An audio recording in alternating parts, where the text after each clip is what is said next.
What is going on, first, and welcome back to Hungary for Success with me, FoggyPlays, on FM21. Today we are taking on Hapoel Be'er-Sheva in the Europa Conference League second qualifying round.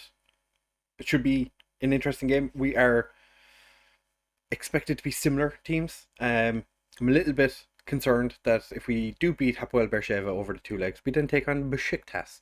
And I feel like that's a game we're not going to win. But we'll do our best. We'll see what happens. We'll try and win. Just we darn tootin' we're going to do the football, and hopefully we do well football, good. But if you do want to enjoy this episode, do make sure to like and subscribe. It makes a massive, massive difference to the channel. Now let's get into the video.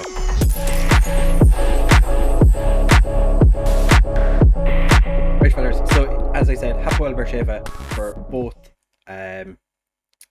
games in this episode. If you missed yesterday's end of season review / transfer special, then you won't be aware of what's going on.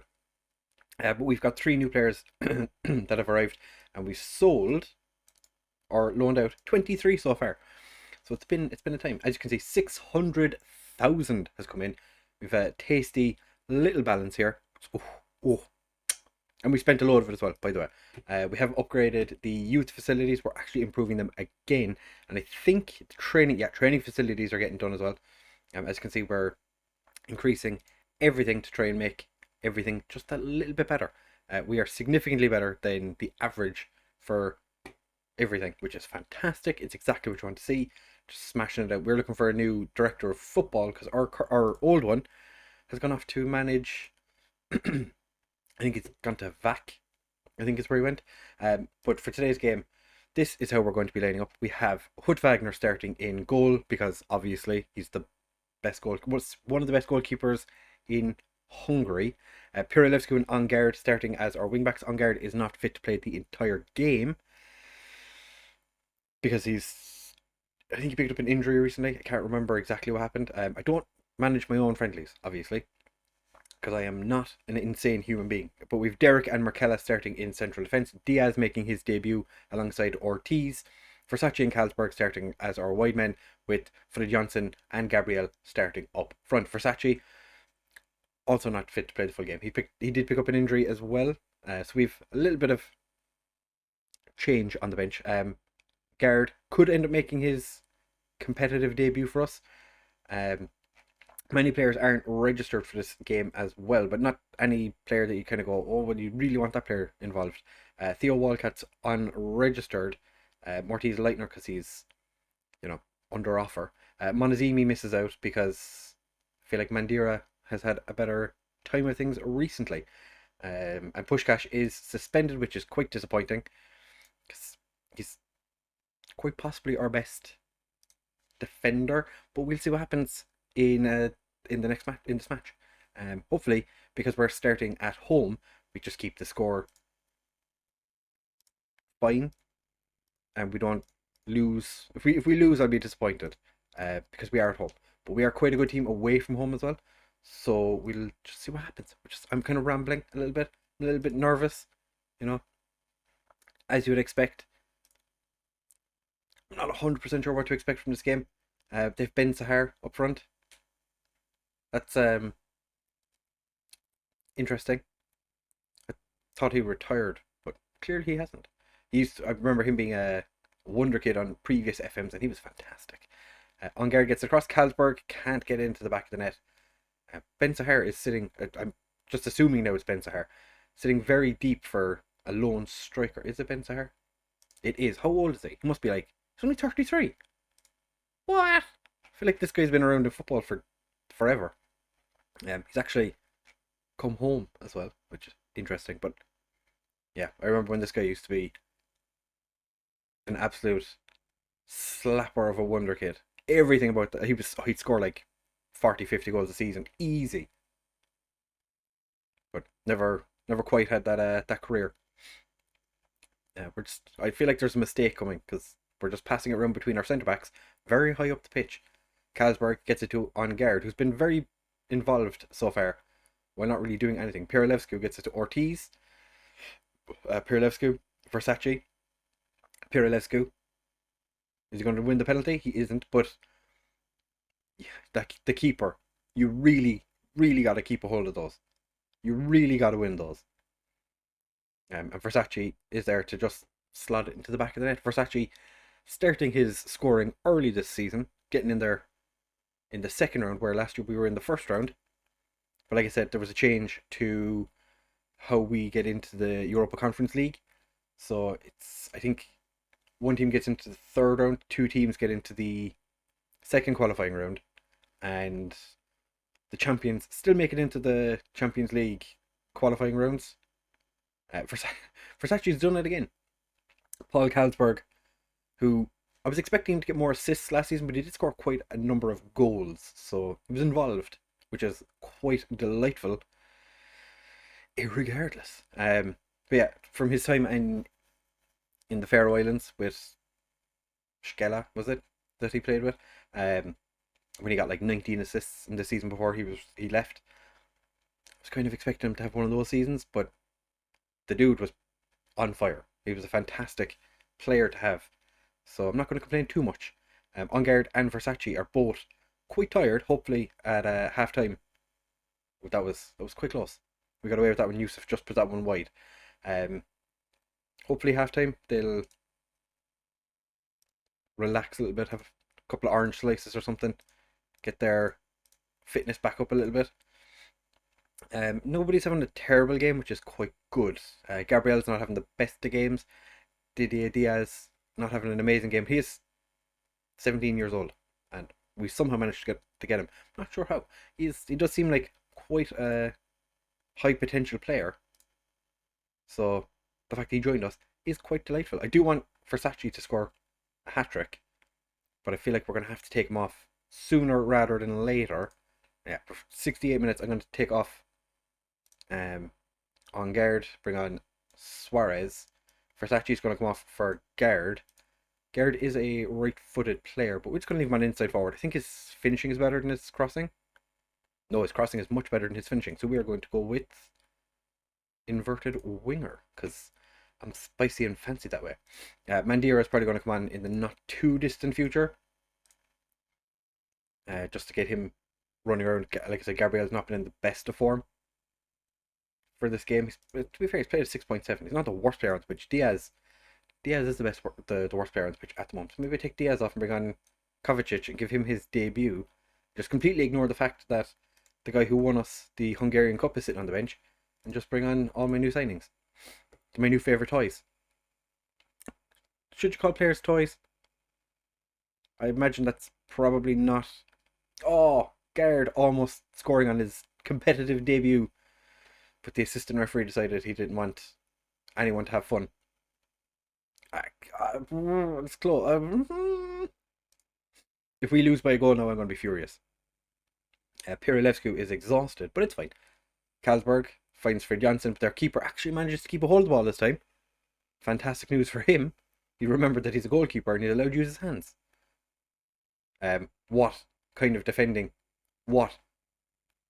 Okay, he was offside. That's fine. But two of our players missed a header. How? How did both of my defenders miss the header? Yeah, but we've had a very good game. Versace playing an 8.4. Outstretched arms. Fantastic. Same again next time, lads. Didier Diaz only has 6.5. To be fair, he doesn't speak the language. He's 17 years old and he's pretty good. So I'm happy. We did give a couple of players their debuts today, so they'll be quite happy with that. Yeah, I'm going to find out how MTK did, and I'll bring you back for the next part of this episode in just a second. Right, fellas, so now it is time for the second leg against Hapoel Be'er-Sheva, and I don't think any transfers have been done since we were here. Oh, well, Mortiz Leitner has left for Meshkoved. 475k. He was only here for like 6 months, so that's pretty decent money, if I do say so myself. We do have a couple of offers coming in for players. I'm trying to get Bene a loan deal. He keeps rejecting all our affiliates, which is delightful. Rego Higuidas is... Yeah, Higuidas. He has a bunch of offers for him for 57k. The dude's only worth, like, according to this, just shy of 15. He's unambitious. I don't know if he's going to get too much better. He did have 5-star potential previously, not anymore. So I feel like he's just kind of given up on being a footballer at this stage, for us anyway. Theo Walcott has an offer from Schindlerich for 90k. That would be quite a nice amount of money to get for an aging Theo Walcott who's only getting worse. He's got 3 strength at the minute. Not quite what I want in my team. But I think the first offer we got from him was like 35k. And we've just been bartering teams up, and we've got them to 90k. So 90k for a player we didn't pay any money for, I will take that in a heartbeat. Making profit on players that weren't going to be here long term is quite a nice thing. It's going to be 35 soon, and they pay 90k for him. We almost have 1 million in transfers as well, which is delightful. You know, we'd almost spend £1 million on a player and then bankrupt the club. For the second leg today, we're only making 2 changes to the first team. Puskás is back from his suspension, and Kovac is going to start in the centre of the park. Other than that, it's the same team that started the last game. So let's get into it and see if we can continue our winning ways against Hapoel Be'er-Sheva. Hopefully we don't completely fall apart in this leg. We are going to... I want the same here. Okay, players are relatively happy with that. I have motivated everybody. Oh, Mandira is starting as well. Forgot about him. He's popped in for this one up front. Hopefully he can get involved in the goals. Gabriel didn't really do an awful lot in the last game, so it would be nice if he was an influential player in this match. Because you know, having a striker that's not really involved, not great. At least Frey Johnson was in and around trying to make things happen. But Carlsberg's won the ball back, and from a sizable distance out, takes a shot, and their keeper's alive to the situation. So at least their goalkeeper is awake today. They must be relatively happy about that. I don't think we're going to have too many in the way of, or too much in the way of actual transfers coming in. I think this season it is more going to be offloading some of the, not so much dead wood, but just trying to shift some of the players in our under 19s and the first team that I'm looking at, and I'm kind of like, they're fine, but they're not like amazing. We've actually had 16 fouls so far. We've been busy boys. We've not really seen too much of our players yet. So I'm just seeing what happens. We have had a bunch of our players sign extensions because a lot of our players are running out of contract this summer. Penalty?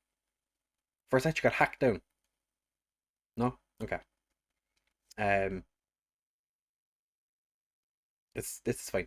Looking at the results from the other Hungarian teams in Europe, as Frey Johnson puts us 1 up on the night, 3-0 on aggregate. We now have an away goal. I feel like we're pretty much sorted here. Frey Johnson getting that into the back of the net, even though I feel like Hapoel should have done something with this, with Versace getting tackled, getting the ball across, and Mandira's shot pinging off one of their defenders. Doesn't really matter. But yeah, we had a look. Ferencváros are into the second last knockout round for the Champions League. So all they have to do is play in a playoff, and then they could be in the Champions League for this season. Was it MTK lost to Basel? Relatively comfortably. I think Basel scored 3 away goals. It was 3-1, I think. So I would imagine that they're going to get knocked out this round. We haven't had any updates on them, but we'll have a look and see what's the story with them. And Meshkoved had to go through the first knockout round, even though they finished ahead of us because we won the cup. We started in a later qualifying round, which, you know, it's quite nice. 2 less games to play this year to get to this point. It's nice. Players don't have to spend all season running around, so they'll be, I would imagine they'll be quite happy with the fact that they've gotten a little bit of a rest at least. We did play a lot of friendlies, but you know, Frey Johnson just put that one wide. Yeah, so Hungarian football has picked up a little bit this year. If Ferencváros can get into the Champions League group stage, that would be fantastic for our coefficient, because we did the business last year making it into the group stage. I think we were the only Hungarian team to make it But we weren't the only team to make it into the group stage, because I think Ferencvaros got into the Europa League group stage. But if they could do something in the Champions League, that'll definitely help with the coefficient, and we'll get more teams into Europe. We can get maybe a slot in the Europa League. That would be nice. Yeah, because as it is right now, we do have 3 slots in the Europa Conference League and only 1 in the Champions League. Be nice if we get maybe 2 Champions League slots and like 1 Europa League and 1 Conference League. That would all, like, for the next couple of seasons, that's what we're aiming for. And hopefully we can do it. We've been quite wasteful today if you look at the XG. It's a 2 point, almost 2.5.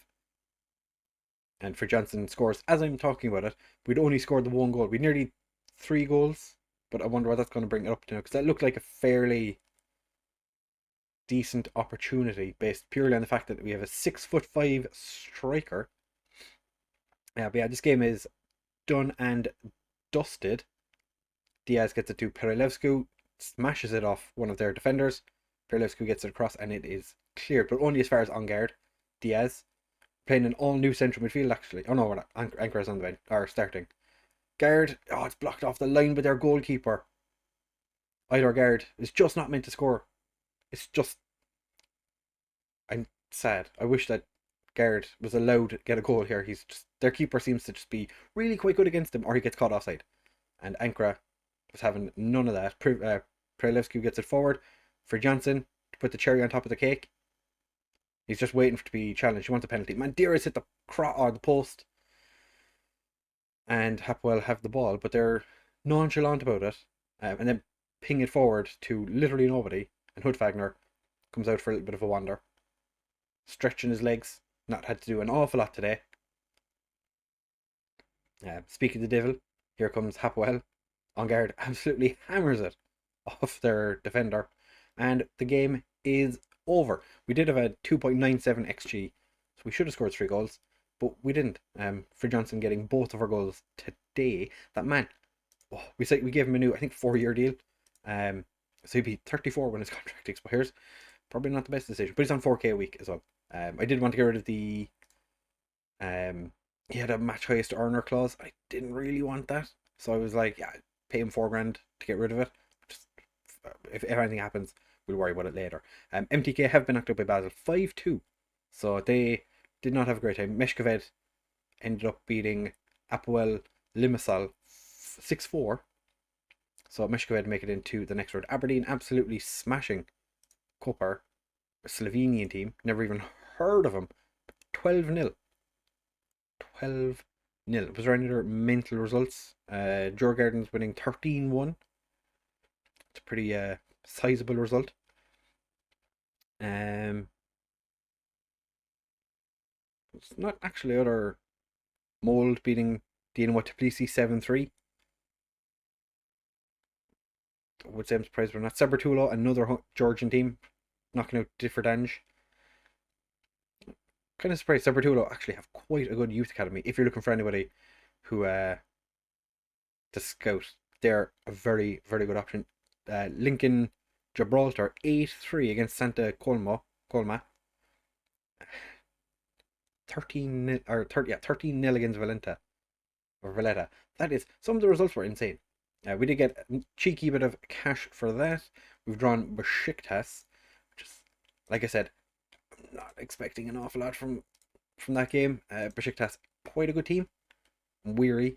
They have moved some of our games though for Besiktas, so interesting. I feel like these two would be quite good games because Kishvarda, we scored lots of goals against Kishvarda, if you remember from last season. We did play a friend against them, 7-2. We just seem to score lots of goals against them. So we might do second leg against Besiktas and Kishvarda in the next episode. League wise, I think we're still expected to finish 5th. We are. They're expecting Fervor to finish 2nd. I'm not 100% sure they're going to be able to do that. Pushkash are expected to finish 4th. They didn't have a great season last year either. Meshkoved only expected to get 6th. A little bit, be surprised if they actually managed to do that. Transfers, we've 1.1 million. I was looking at there and I was like, we've made a 1.1 million. I forgot that we sold Lightner for 500,000 or almost 500,000. So pretty happy with everything that's gone in this episode. So for the next one, we're going to do the second leg against Besiktas, and we're going to play against Kizverda in the league, because I do enjoy playing Kizverda, and unless they've made complete changes to their team, we're probably going to smash them, because that's just what we do. So we'll be back in the next episode, which is only 2 weeks, not even 2 weeks away. Should be a fun time for all. I'll update you on how we're getting on in the 3 games in between. But if you have enjoyed this episode, do make sure to like, subscribe, and comment down below which of the 3 current signings that we've made do you think is going to make the most difference, and do you think we sold anyone that we shouldn't have? For example, players comes to my mind straight away. Perry Moss, is that going to bite us in the ass? Garate joining a top division team as well. Should we have sold Zugbeyer? Debatable. Probably wouldn't have if I was of sane mind. Schedler, I was disappointed Schedler left. Leitner, I feel like there's a lot of players we sold that if we were a lower in the league side probably would have kept, but we're top 3, top 14. You know, we gotta strive to beat Ferencváros. But yeah, if you've enjoyed this episode, do make sure to like, subscribe, and comment, share with all your friends, and I will see you in the next one. Bye!